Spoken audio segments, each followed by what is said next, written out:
જૂનાગઢમાં કે અમદાવાદમાં જે ટીપી આવે છે એ ટીપી જનતા માટે નહીં, 40% જમીનનો બૂચ મારીને ભાજપ વાળાને વેચીને મલાઈ ખાવા માટેની ટીપી છે. આપણા માટે કોઈ ટીપી નથી આવતી. હજુ આગળ આ લોકો આપણને એમ કે છે ભાજપ વાળા કે આ જે જમીન કપાય છે એ શાળા માટે, દવાખાના માટે. હાલો હું બનાવું દવાખાનું, શાળા. આ 21/8/2025 નું છાપું છે ગુજરાત સમાચાર.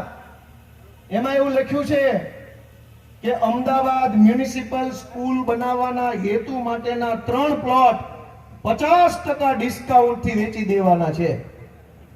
કોઈએ લેવા હોય તો કહેજો, વાહેથી ગોહો ન કરતા, ગમને ન દીધા. ડિસ્કાઉન્ટે વેચવા માલ કાઢ્યો. દિવાળીનો સેલ આવ્યો. 40% લેખે જે જમીન ખેડૂતની મફતમાં કાપી લીધી, ઈ જમીન 50% ના ડિસ્કાઉન્ટ થી ભાજપ વાળાના હાટુભાઈને વેચવા કાઢીશ. દોસ્તો, આગળ હું તમને બતાવું. શાળા બનાવવાની હતી પણ શાળા નહીં બને. હવે ભાજપના બિલ્ડરના ત્યાં મોટા મોટા પ્રોજેક્ટ આવશે ને, એ પ્રોજેક્ટમાં મોંઘી મોંઘી ઓફિસ ને મોંઘા મોંઘા ફ્લેટ તમને વેચાતા આપશે.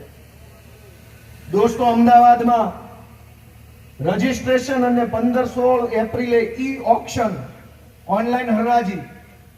કેટલા કરોડ રૂપિયા?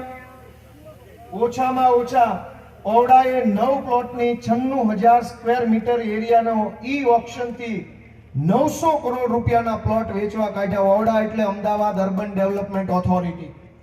900 કરોડ રૂપિયાની ખેડૂતની જમીન મફતમાં લઈ લીધી, વેચવા કાઢી. ભાજપ વાળાના હાડાહાડુભાઈ લઈ લેશે. ખેડૂતને આવજો અને ન્યા ભાજપ વાળાના મોટા મોટા બિલ્ડિંગ બનશે. એ બિલ્ડિંગમાં તમને મોંઘા મોંઘા ફ્લેટ વેચી નાખશે અને થઈ ગયો વિકાસ. અને પછી કોઈ રાજકીય વિશ્લેષક મને એમ કહે છે કે શહેરમાં તમને મત નહીં મળે. હું કામ?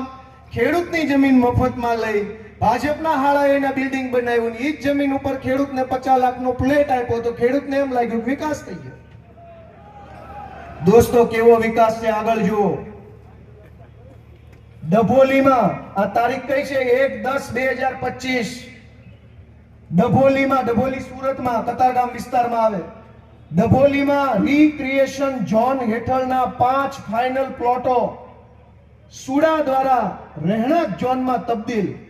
શહેરના એક ધારાસભ્યના સંબંધી અને ઉદ્યોગપતિને બખ્ખા.